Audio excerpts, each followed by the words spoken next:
So tatanong ko lang mga ka-farm boy kung buntis na ba tong baboy ko or hindi pa. What?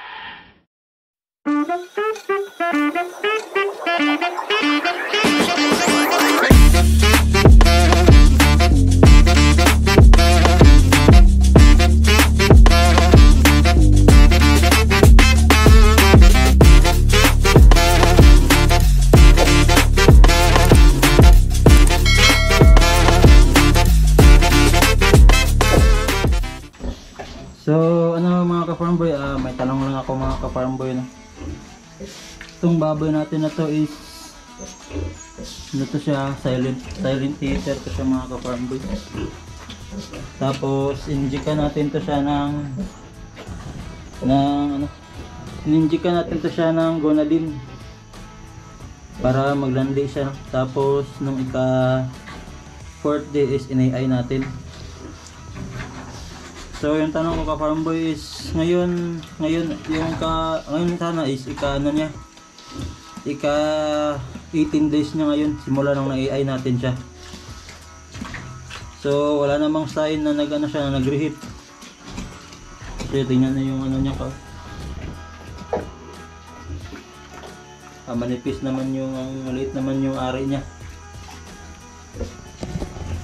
So tatanong ko lang mga ka-farm boy kung buntis na ba tong baboy ko or hindi pa.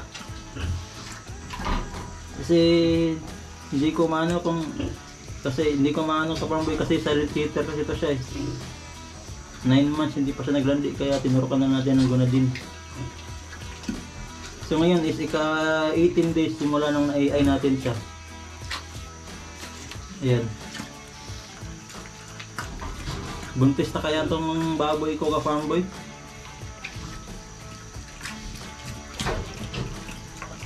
May ano ba tayo diyan, may mga malalaman ba tayo na ano? May mga sign kung buntis na ba yung baboy natin na ano, na silent theater. So kung hindi to siya silent theater, dapat sa 18 days is kung ganun siya, 18 to 21 days kung hindi siya nabuntis, dapat maglalandi siya, di ba? So paano natin nalaman kung silent theater yung baboy natin? Yun yung tanong ko mga ka-farm boy, no? At tinitignan ko yung kung lumalaki ba yung tiyan niya. Hindi ko naman masabi mga ka-farm boy kung malaki ba yung tiyan niya. Kasi yung sa kabila, ano ko na buntis talaga siya kasi ano na yun eh, sobra 1 month na yun. Ito is hindi ko alam kung buntis na ba to. Kung alam nyo mga ka-farm boy, tulungan nyo naman ako mga ka-farm boy, no, kung buntis na ba tong baboy ko para magawa natin ng paraan. Ito yung tiyan niya, oh.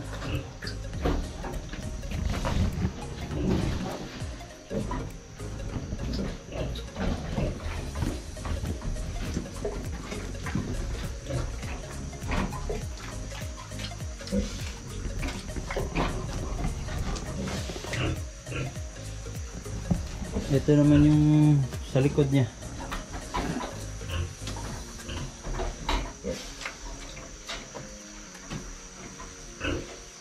Yun din yung isa sa tanong ko mga ka-farm boy, no, kung yung 18 days old ba na simula ng na-AI is visible na ba yung yung paglaki ng tiyan ng baboy natin.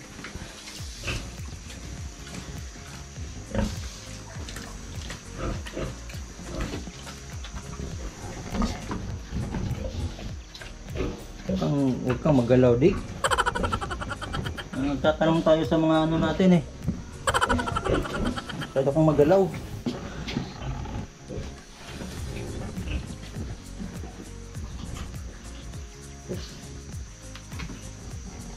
Ayan mga ka-farm boy.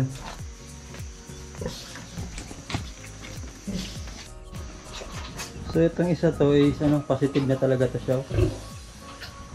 Yan yung tiyan niya. Kasi 1 month mahigit na to eh.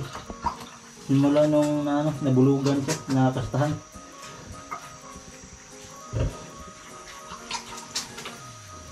Yan, makita mo na malaki na yung tiyan niya. Dik, dik. Galingan mo pag buntis, dik, ha. Para makikita tayo ng mga biik, dik. Excited na ako makakita ng biik, dik.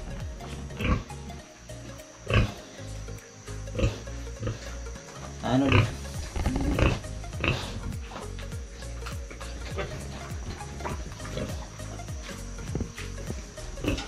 Kaya dito sa top view mga ka-farm boy, makikita talaga na malaki na yung tiyan niya.